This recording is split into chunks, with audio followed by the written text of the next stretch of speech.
Hey, it's Mel. I hope you're doing well.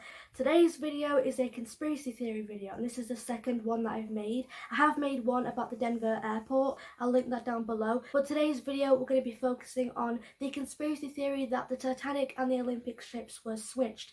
Now, this is not something that's new. It's been around for quite a while. No matter what I say in this video, it doesn't change the fact that people did lose their lives. But let's get into it. So I'm sure we all know the story of the Titanic, which hit an iceberg and sunk in the North Atlantic Ocean in the early morning hours of the 15th of April 1912, 4 days into her maiden voyage.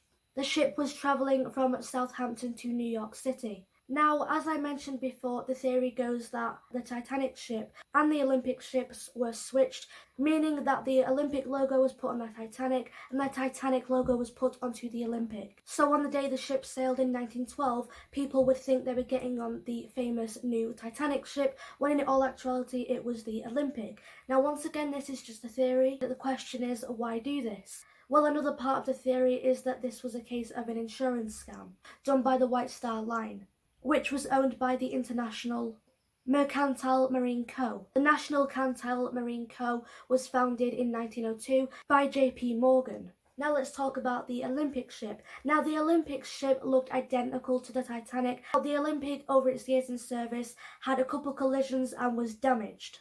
For example, on the 20th of September 1911, the Olympic collided with the HMS Hawkship just off the coast of the Isle of Wight. This caused many problems for the owners of the ship, and this meant that the Olympic had to be taken out of service while it was being repaired. But this also meant that the maiden voyage of the Titanic had to be put back from the 20th of March to the 10th of April. At the time, the White Star Line could not afford to do this.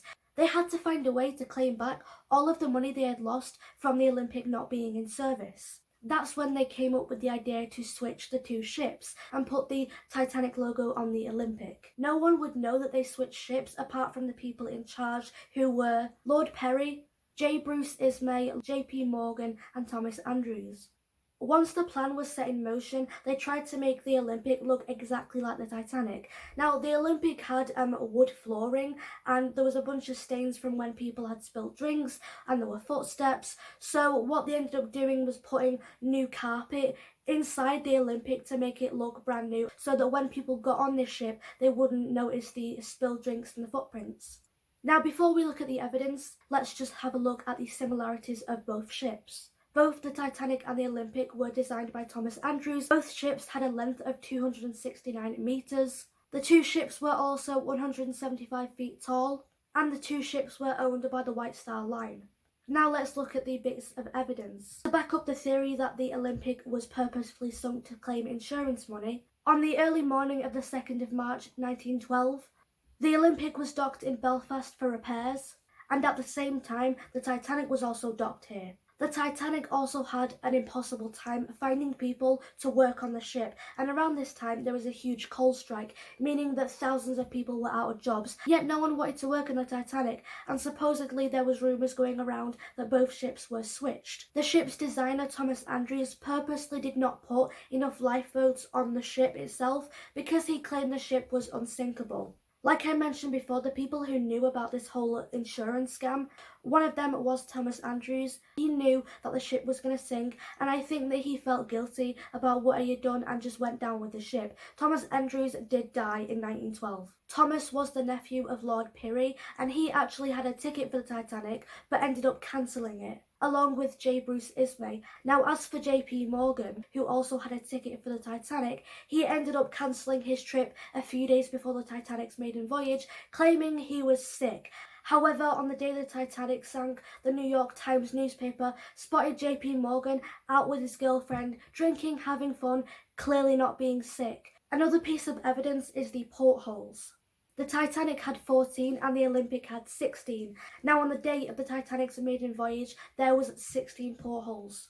Now, after the ship sunk and a few years passed, technology got a lot better and people went underwater to take pictures of the wreckage, and they got the side of the ship, and on the ship are the letters MP.